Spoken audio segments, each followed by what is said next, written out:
জাতীয় কর্মসমিতির চেয়ারপারসন এবং আমাদের সর্বভারতীয় তৃণমূল কংগ্রেসের চেয়ারপারসন মাননীয়া মমতা বন্দ্যোপাধ্যায় তার উপস্থিতিতেই এই বৈঠক হয়েছে। প্রথমেই বৈঠক থেকে তিনি এই যে উপনির্বাচন হলো এবং এই উপনির্বাচনে মানুষের যে রায় তার জন্য সাধারণ মানুষকে এই বৈঠক থেকে তিনি ধন্যবাদ জানিয়েছেন, কৃতজ্ঞতা প্রকাশ করেছেন এবং বলেছেন যে তৃণমূল কংগ্রেস সবসময় মানুষের পাশে থেকেছে এবং থাকবে। মানুষের প্রতি সম্পূর্ণ আস্থা তৃণমূল কংগ্রেসের, মানুষই সব। এছাড়া আমাদের ইতিমধ্যেই অনেকে ছেড়ে চলে গেছেন, অর্থাৎ এই জগৎ ছেড়ে চলে গেছেন। যারা চলে গেছেন তাদের প্রতি পরম শ্রদ্ধা জ্ঞাপন করেছেন আমাদের মাননীয়া চেয়ারপারসন এবং তার সঙ্গে সম্পূর্ণভাবে শ্রদ্ধা প্রকাশ করেছেন কর্মসমিতির বাকি সদস্যরা যারা আজকে উপস্থিত ছিলেন। এরপর আমাদের নতুন সংযোজন হয়েছে কর্মসমিতিতে। সংযোজনে রয়েছেন বিমান বন্দ্যোপাধ্যায়, ডক্টর মানস ভূঁইয়া, মালা রায়, কল্যাণ বন্দ্যোপাধ্যায় এবং জাভেদ খান। এই পাঁচজন নতুন সংযোজন হয়েছেন। হ্যাঁ, নিশ্চয়ই।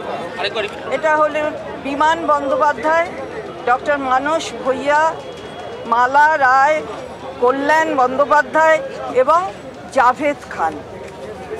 আমাদের 3টি ডিসিপ্লিনারি কমিটি হয়েছে, যার প্রথমটির কথা আপনাদের বলি আগে।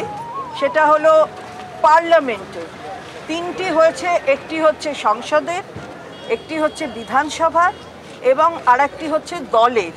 প্রথমে পার্লামেন্টের যে কমিটি হয়েছে ডিসিপ্লিনারি কমিটি, তাতে রয়েছেন সুদীপ বন্দ্যোপাধ্যায়, ডেরেক ওব্রায়েন, কাকলি ঘোষদস্তিদার, কল্যাণ বন্দ্যোপাধ্যায় এবং নাদিমুল হক।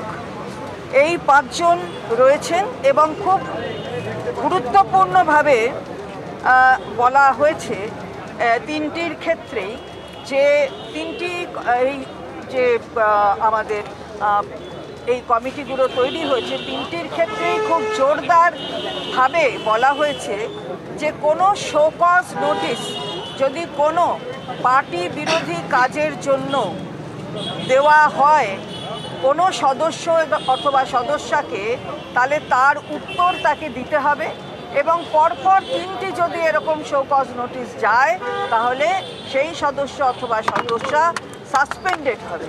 অর্থাৎ এটা আমি পার্লামেন্ট বললাম, কিন্তু এই নিয়ম সকলের ক্ষেত্রেই আছে। এরপর আমি বলছি পার্টি অর্থাৎ দলীয় স্তরে যারা এই ডিসিপ্লিনারি কমিটিতে আছেন তারা হলেন সুব্রত বক্সী, অরূপ বিশ্বাস, ফিরাদ হাকিম, সুজিত বোস, চন্দ্রিমা ভট্টাচার্য। এই 5 জন এই পার্টির ডিসিপ্লিনারি যে কমিটি তাতে রয়েছেন। এবং যেটা অ্যাসেম্বলির কমিটি অর্থাৎ বিধানসভার ডিসিপ্লিনারি কমিটি, তাতে রয়েছেন শোভনদেব চট্টোপাধ্যায়, নির্মল ঘোষ, দেবাশিস কুমার, অরূপ বিশ্বাস, ফিরাদ হাকিম, চন্দ্রিমা ভট্টাচার্য। এবং আগেই যেমন বলেছি 3টি এই ডিসিপ্লিনারি কমিটির ক্ষেত্রেই কিন্তু এগুলো প্রযোজ্য।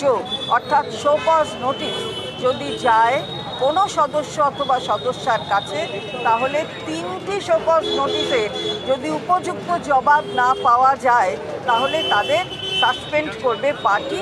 এটা খুব গুরুত্বের সঙ্গে পার্টি বিবেচনা করে এই ডিসিশন অর্থাৎ আজকে কর্মসমিতির এই বৈঠক থেকে এই সিদ্ধান্ত নেওয়া হয়েছে। এবারে পার্টিরটা বেঙ্গলের সুব্রত বক্সী, অরূপ বিশ্বাস, ফিরাদ হাকিম, সুজিত বোস এবং চন্দ্রিমা ভট্টাচার্য।